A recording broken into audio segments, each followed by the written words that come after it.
So, thank you so much. I told you guys it's worth it. Waiting till the end with these two guys as well as the amazing stuff that we've seen. Thank you so much. I just wanted to kind of, there's something kind of interesting between when you were talking about real world assets and some of the stuff that Hilary was talking about around the money, some of the stuff Greg was... Actually, Greg, do you want to come over as well? Why not? Come.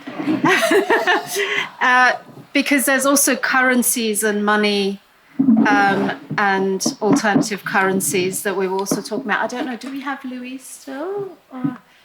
Anyway, so I just wonder if there's a discussion point that could take place, and I'm not really sure where we would go with it, but I kind of intuitively can see their connections there, and maybe I let you guys. I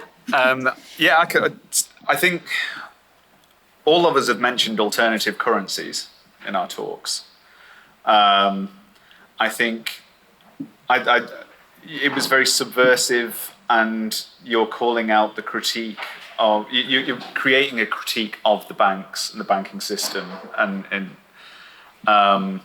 in many ways, you even use the term solar punk, and you don't know anything about crypto, do you? Which is a big thing in crypto. Oh, I didn't make the solar punk.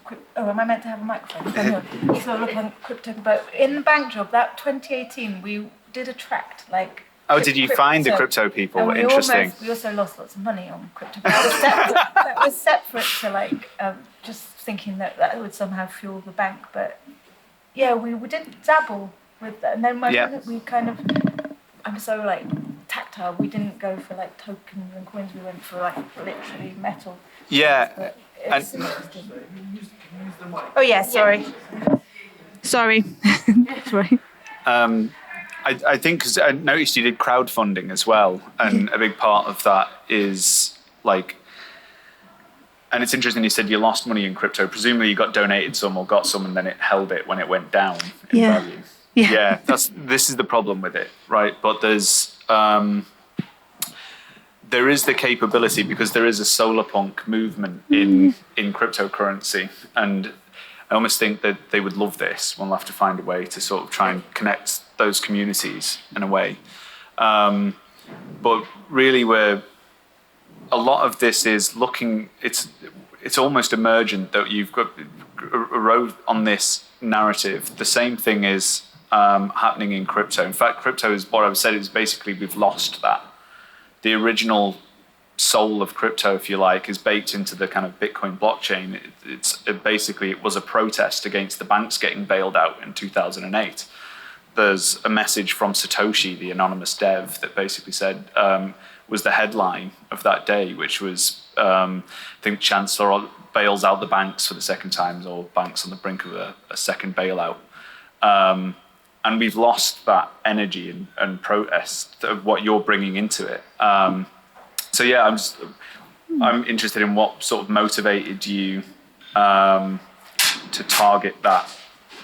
What do you see any parallels in those systems, and do you feel like there is the potential for leveraging any blockchain stuff for what you're doing? Or definitely. Is Ethex linked at all to blockchain? Ethex. It's the community share. Lots of community share projects are held on that platform. No, I don't know actually. Maybe. Yeah. Because the next stage, because we want to we've got a kind of dormant community benefit society, like a cooperative. So we want to be able to issue shares in buildings, but the platform, so you can do that through crowdfunder platforms, but Ethex is the more specialist one. I wondered if it was already blockchain. Yeah, well, let's talk about it at some point. The amount of times I've said, people, I'm into crypto, and then they'll show me something and they've got their money in a scam. And I'm like, try and get your money out. And they're like, oh no, I can't get it out until this, that, and the other. It's a scam then. I'm sorry. So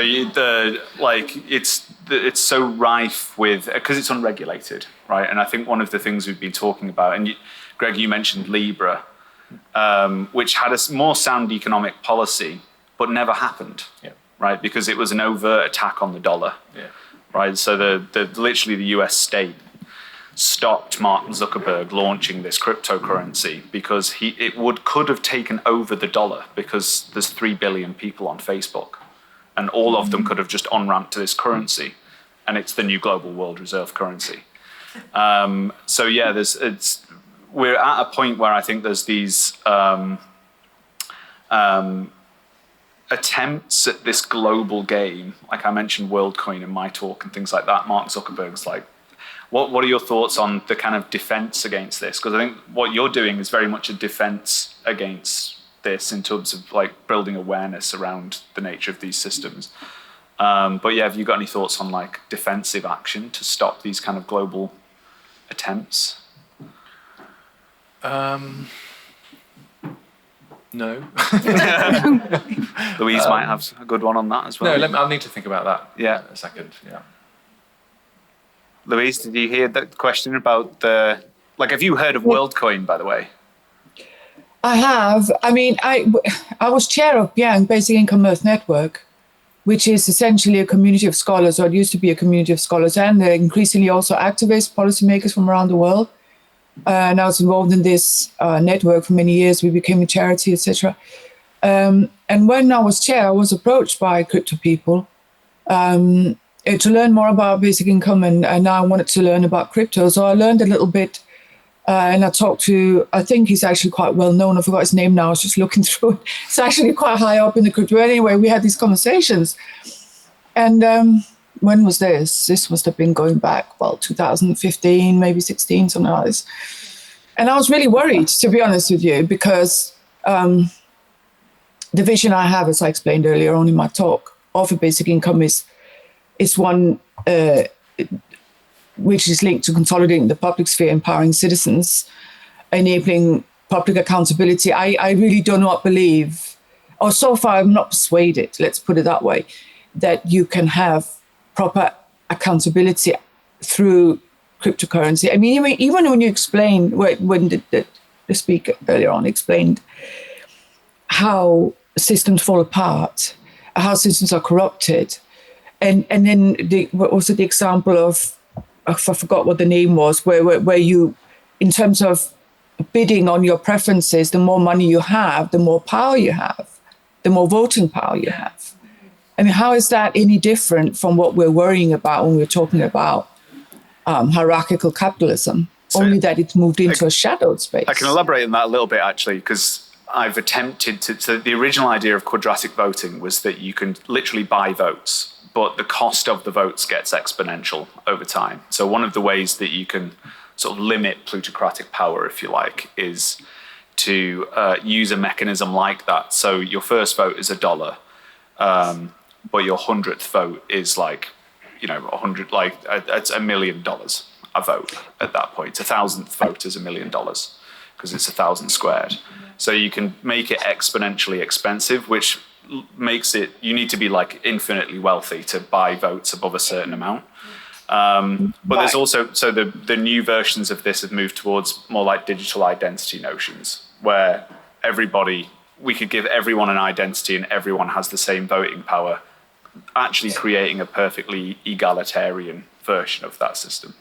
Because, I mean, can I just one second, because I think putting that into the context of what's happening in the US elections, with how much, like 1% of the country funds basically American policy, we have to put what Nick is saying into that context, because one of the Harvard professors was actually saying that if we don't allow that and decentralize, even if you deal with it in a money-wise in terms of campaign, but it's actually distributed as coupons, which is egalitarian, and you don't allow the kind of the big corporation, because they've just changed the entire system that before it wasn't allowed that you can give more than $5,000 or something. But they've changed the system so you can put whatever in.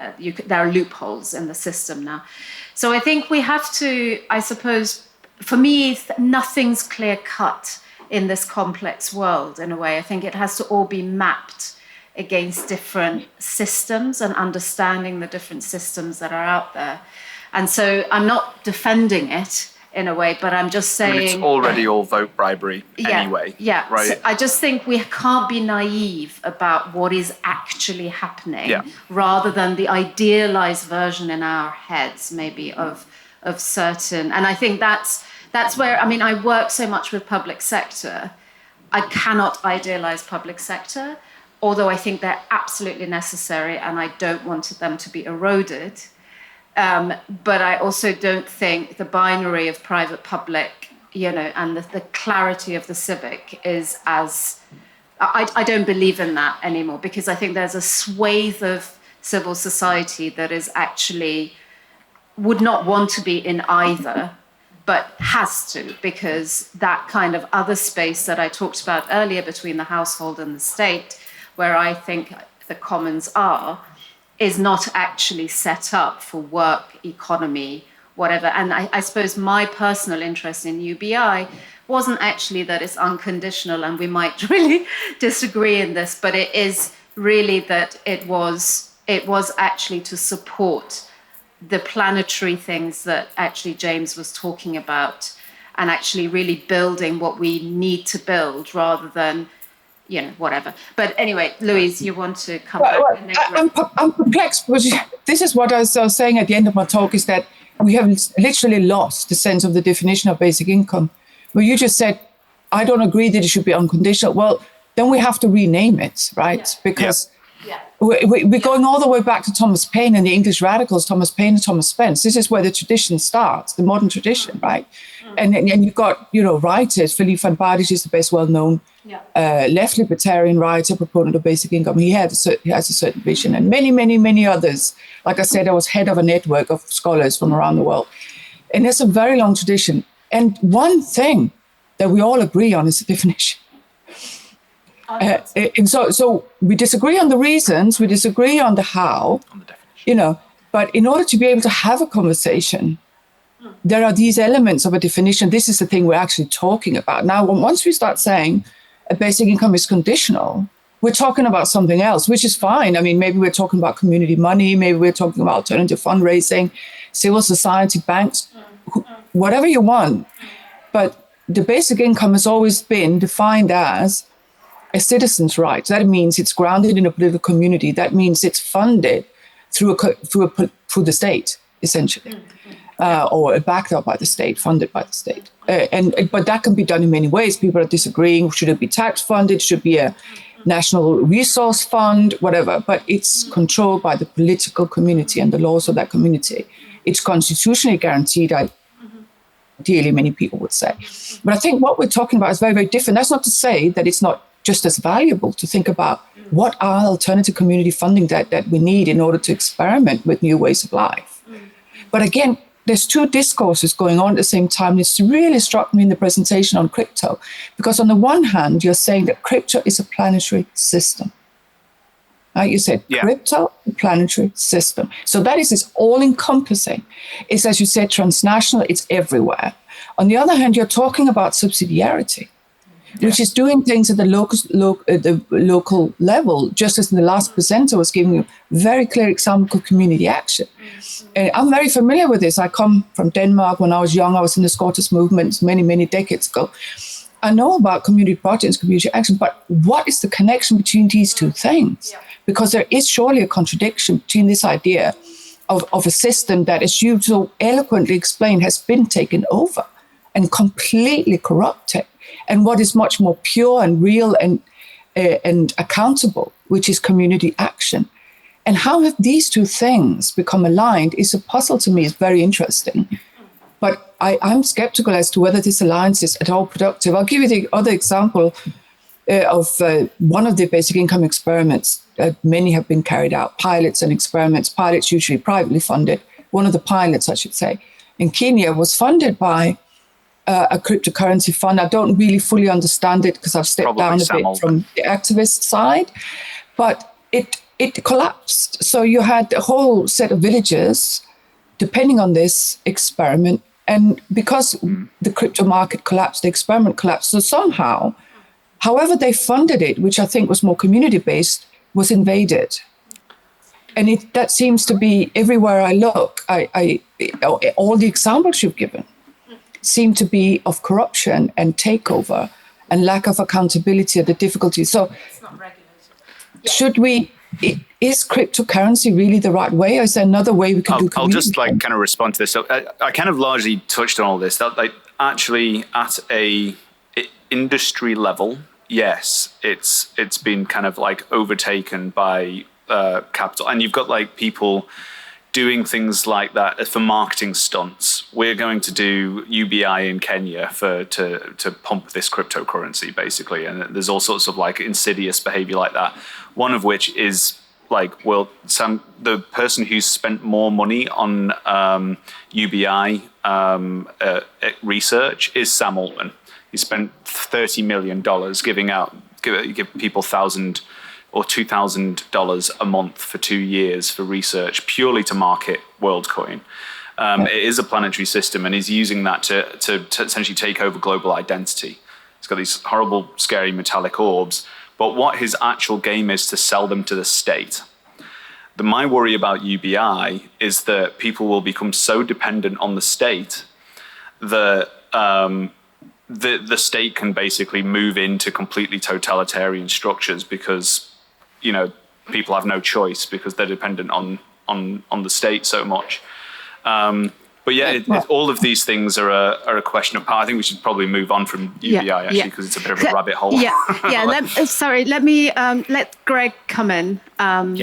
Thanks. So just kind of going back to your question about protection, Nick, and kind of when you got this initiative, I've got no real concrete answer to that other than to say quite lamely that this is what I mean by we need new institutions, right? Yes. And I want to give an example actually of one that was created and has been really helpful, which is the Community Interest Company, right? This was dreamt up in a pub during the Blair years between two guys. One of them happened to be the head of the number 10 policy unit, which kind of helped. But they basically said, right, we need this new corporate form to basically protect particular types of entities that wanted to emerge.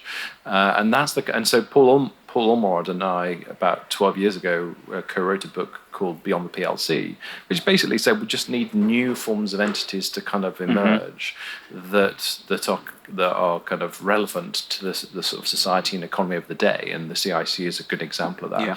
But we don't really have a system that kind of enables that, kind of on a systemic basis. And the second point I wanted to make is that I'm actually glad that Libra didn't work out. Yeah. Imagine Mark Zuckerberg having the global reserve currency. I know. So I'm kind of glad it didn't, although I would love to see a crypto global reserve currency that is sort of owned by everyone. Yeah. And that requires some sort of entity to say that protects it, right? That says this is owned by everyone and it's a global reserve currency. Yeah. Thank you so much. I want to just see if there are any questions. Yes. Based on that last bit of the conversation, I recently came across this kind of new direction of systemic investing, which kind of piqued my interest and I don't know too much about. But it looks of it, which kind of allow these kind of ecosystems and networks to flourish, which a lot of them are CICs. But what I was seeing is that a lot of that money still comes from philanthropy or these kind of foundations, which I'm just curious about what's the long-term vision in that, and how do these ecosystems then continue to thrive without relying on philanthropy foundations, or is that a good or a bad way? Yeah, I'll answer that because I'm familiar with that community to a certain extent. In fact, there's a whole summit at the beginning of next week, I think Monday to Wednesday, which is talking about these things. And there's initiatives like Transcap, which are orientated around this. This is very new stuff. It's still been unpacked and thought about. So there's a big question mark about where that is going. That's all I can say about that, because it's just too new to be able to kind of say anything concrete. But it's happening, and I'm glad it is. And there's also Dark Matter Labs are creating an accelerator to finance new funds in this area that are systemic investment type vehicles. And there's also good theory behind this as well. So within complexity science, there's this horrible phrase called non-ergodic, which I won't go into, but basically some people have been thinking that essentially what that leads to is you've got to understand whole ecosystems, and you've got to invest in ecosystems, not just kind of like single companies. But anyway, I'll stop talking. I think the answer to the question is crowdfunding, and new methodologies for that. Being dependent on other entities I think that we're too dependent on philanthropic action. People have got to take this under their own hands, which I actually thought we saw a fantastic example of it. How did you experience? Did crowdfunding work for you? How did it? Yeah, it only worked though because we had already been doing it outside of that platform of crowdfunder. We'd been building our membership, so it is kind of direct marketing methods. You had to sleep on a roof to do. Yeah, and building up trust, so that, because there's no point launching crowdfunders if you don't have a community or an audience that are going to believe in you to pull things off. But for us now, the next stage is because we've had these successful crowdfunders and we want to see further action, we're talking about a partner with crowdfunder, can match funders on the platform. Like, it can be local councils, it can be corporations, Aviva. We had Aviva and Marks and Spencer's matched money from community, and even to make a massive community power pot. That was on a call recently, and then so that it really bypasses, because I suppose Dan, my partner, does more of this, but it is about bypassing those gatekeepers. And even now, if in that funding landscape of philanthropy, there's a lot of money being spent on consultants to rethink the funding strategies, but it's when does it get to the people doing the work? And so to kind of go straight to people who feel like they just want to put their money and see something happen, and that can be from £1 to ideally attracting a bit more investment, and people who keep coming back because it's the best means to see change happen quickly. I mean, I think for me, one of those, the bypassing of the middle people is actually where the interesting bit is, because with the Big Society Fund, basically what the government did, it got siphoned through the banks and Unlimited, lots of different foundations, to actually distribute, so that there's, that they weren't going to do it directly, right? So actually, more than 50% of the money was siphoned through the third parties. That and it's what you say. It actually very little landed on the ground, which I think is one of the problems. And I knew somebody who was managing the Big Society Fund. So that they just loads of it just disappeared in this. So one thing that I find really interesting is if there are systems that could bypass that, will more, I'm not saying they do, I'm just asking the question, will more actually land on the ground? And also there's a lot of foundations like the Roundtree Foundation, they're actually going to devolve their grants to be much more locally based in order for them to be more, to be spent in places of more deprivation or whatever. So I think there's that distribution is happening a little bit. Sorry, Sue. Okay, I think this is partly a question, but I'm also reflecting. And Hilary, my thoughts were with you on the roof when it was so cold. And what you've been doing is absolutely great. Thank you. What I'm reflecting on, firstly, I wanted to kind of ask Nick, one of the things that we did when we were doing exchange systems is that it was transparent. So you knew who was spending and who was earning and who needed to earn and who needed to spend. And crypto is brilliant in it's decentralized, but it's not, as far as I understand, transparent. And what we're looking at here, sounds to me, is so we're talking about systems. And where do we get people in systems? I mean, some of the ideas we have is trying to create a local trust group that actually governs itself. I'm not good, I'm dyslexic, so I'm not good on words. I don't know if it's subsidiarity or phenomenological or whatever. But if we have, and we're looking at having local trust groups, and we've learned from local exchange and trade scheme that probably needs to be no more than 120 people. And we need to manage that governance and maintain the connections with people. Because what you're doing is you're building trust. Yes. So even if you get a rift, an argument or something, you can repair it. But then what do you do? Because 120 people can't provide you with everything you need. So what you can do is you can connect with another trusted group who sorts themselves in that kind of a way. So what we're looking at there is how do we exchange? In how we look at an accounting system or the units you use or whatever, firstly, you have to work out what you value. And I certainly learned in Egypt that nothing costs anything until you want to buy and sell it. Then you negotiate. And we don't know how to do that. We don't know how to trade anymore. Since the 60s, we think we're given money that's called credit. And then we think it's money. It's not. It's someone else's business. So how do we look at, are we creating an exchange or a trade system, or are we creating something to build value? Because that's different from it.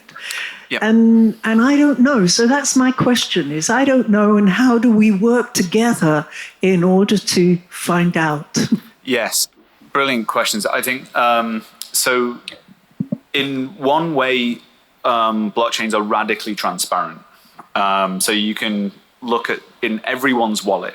If you go to on the Bitcoin blockchain, you can look at inside everyone's wallet. Super weird in the fact that you can just, that's their address. I'll look into it and see all of the money that they've got in there, which is actually one of its weaknesses and one of its strengths. So one of its strengths is that this radical transparency opens up these new modes of governance that creates this ability for everyone in the world to see what's going on.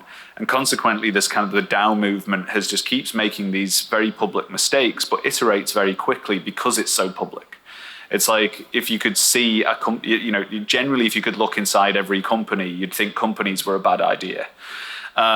Because so many mistakes are made and most of them fail, right? But with DAOs, you actually see inside them, it's incredibly transparent. Where in the way that it's kind of a bit less transparent is that you don't know who those identities are. So you don't know, it's pseudonymous in the sense that it's not like a public person, it's a wallet. You don't know. But what you can do is attach the identity to that. So the idea of digital identities with these things would allow you to selectively reveal information to each other when you engage in we now know each other, we trust each other, and you can selectively reveal your identity to each other over time. So there's a new cryptography called zero knowledge proofs, which allows you to store information online and then reveal that I'm over 18 to someone instead of here's my name, address, and bank details and everything. So in that sense, you'd be able to build up these trust and selectively open up your identities to each other, and that can be this community trusts this community, and consequently you can inherit trust at these kind of we call these meta DAOs, or groups DAOs that interact with each other over time. So these can be communities that, because of the association, there's this idea called webs of trust, where if we trust each other and you trust Greg, I can consequently trust Greg. And so we inherit trust, and there's all of these as an incredible design space. On the market thing, again, I think one of the things that has opened up with this is anyone can create a market without an exchange now. So traditionally, like, I need a broker to facilitate an exchange between them. We now have decentralized exchanges. We now have decentralized auction spaces. So we can say, I've got, 5,000 units of so you could like tokenize your banknotes and say, whoever on the world wants one of these, you can buy one, and you can have dynamic auctions and find the real price of things using these mechanisms. So there's new market structures opening up and new mechanisms for discovering value and facilitating trade between peers. And this is like brand new technology. But what's actually been missing is people like yourselves who are using it. There's just the speculators, There's just the kind of like random people on the internet who are trading against each other. But there isn't actually real humans trying to use. The technology exists. It's all possible. What we need is real communities and real people actually using the stuff. That's all that's missing. All the tools are there now. We just have to start using them. Thank you. There's another question over there. No, there's a question on the floor. Son, hello. Yeah.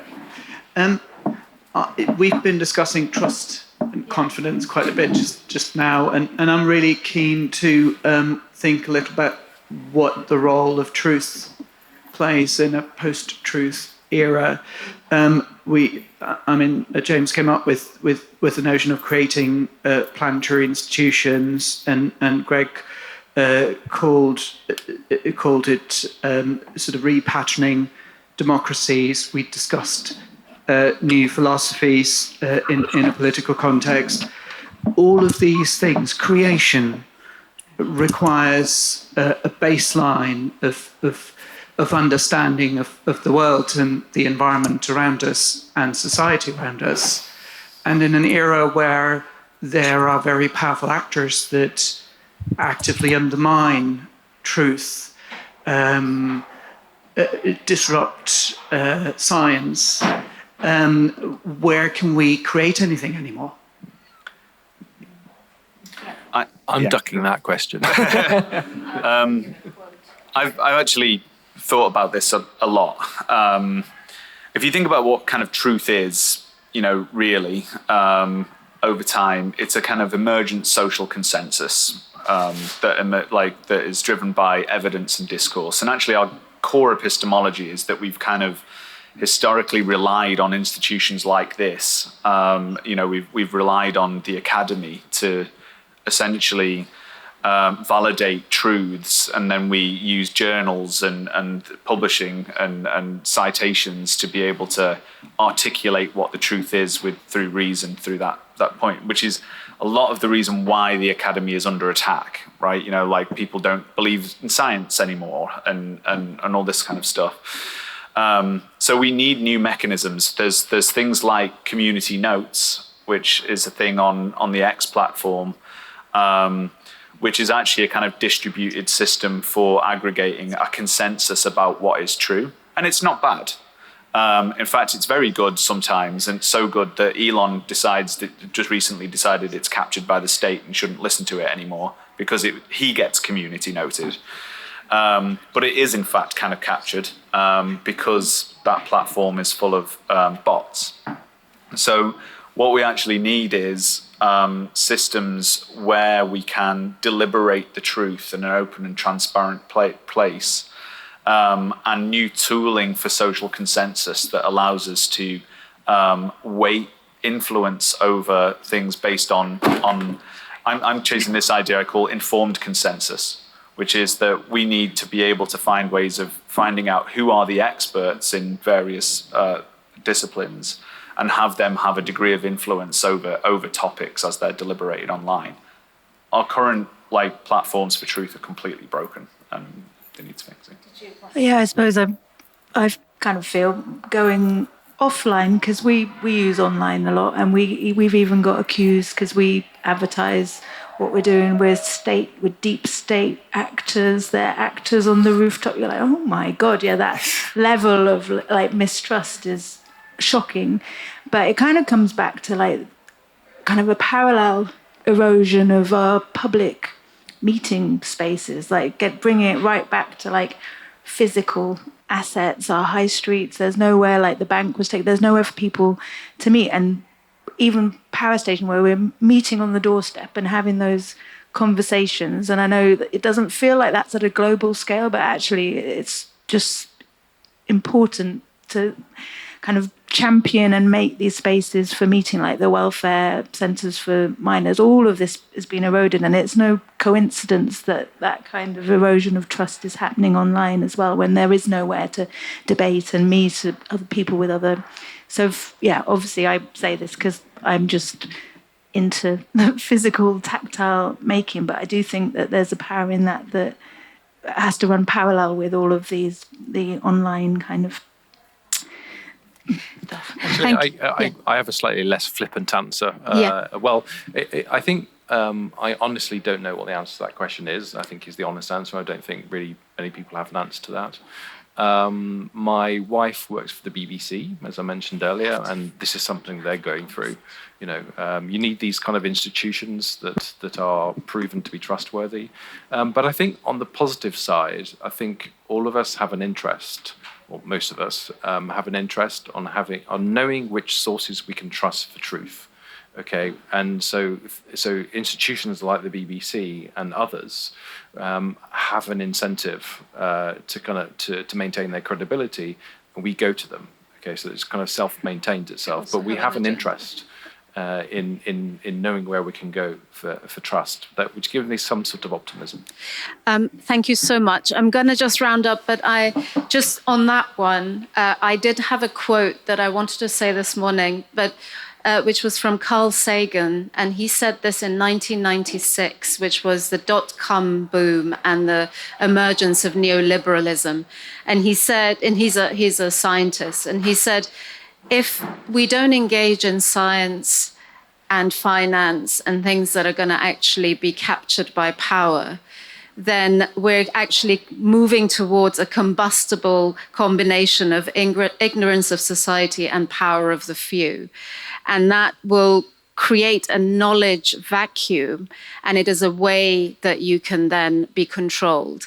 And that truth is part of that. And in a way, I think what we're trying to kind of say really in all of this, and I'm absolutely not going to attempt to summarize the day, but it's really that we have to engage with all this quite critically, and engage with it with reflection and criticality to see what some of the stuff that James also was really talking about. How do we kind of get to that? So I hope that it's been fruitful in bringing very diverse ideas to the fore today. And thank you so much for joining. Thank you to the speakers for your wonderful contributions, and drinks.